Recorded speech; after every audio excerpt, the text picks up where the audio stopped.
മോളെ, നീ എവിടെ പോവാ? അമ്മേ, ഞാൻ ടൗൺ വരെ പോയിട്ട് വരാം. അവനോട് അനുവാദം ചോദിക്കാതെ ടൗണിലൊക്കെ പോകാനുള്ള ധൈര്യം മോൾക്കുണ്ടായല്ലോ. ഈ അമ്മയ്ക്ക് സന്തോഷായി. മോള് പോയിട്ട് വാ.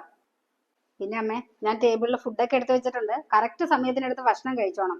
കഴിഞ്ഞ തവണത്തെ പോലെ വെറുതെ എന്നെ കാത്തിരുന്നേക്കരുത്. ഇല്ല മോളെ, അമ്മ കഴിച്ചോളാം. എങ്കിൽ ഞാൻ പോയിട്ട് വരട്ടെ. ശരി മോളെ.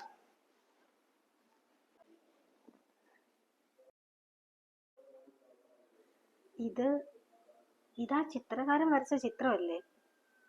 അയാൾ എവിടെ പോയി? ആരായിരിക്കും കട്ടിലിൽ കിടക്കുന്ന ആ സ്ത്രീ? എന്ത് ഭംഗി അവരെ കാണാൻ. പക്ഷെ അവരുടെ കണ്ണിൽ നിറച്ചും വിഷാദവും സങ്കടമാണല്ലോ. ഇതെന്താ ഇങ്ങനെ വരച്ചു വെച്ചിരിക്കുന്നേ? എനിക്കെന്തിനാ ഈ ചിത്രം കാണുമ്പോൾ വിഷമം വരുന്നേ? ഇത്ര സുന്ദരിയായ സ്ത്രീക്ക് എന്തായിരിക്കും ഇത്ര സങ്കടം? ഹലോ,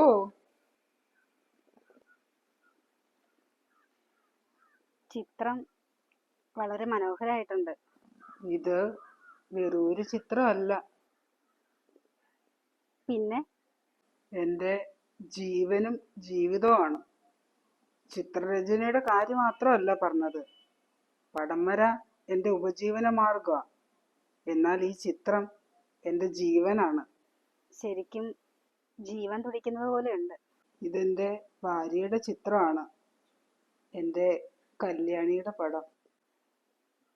ചിത്രം നന്നായിട്ടുണ്ട്.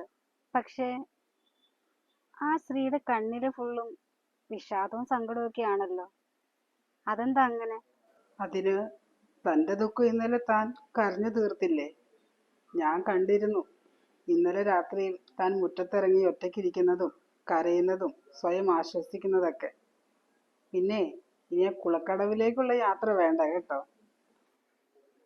ശരി, ഞാൻ പോട്ടെ.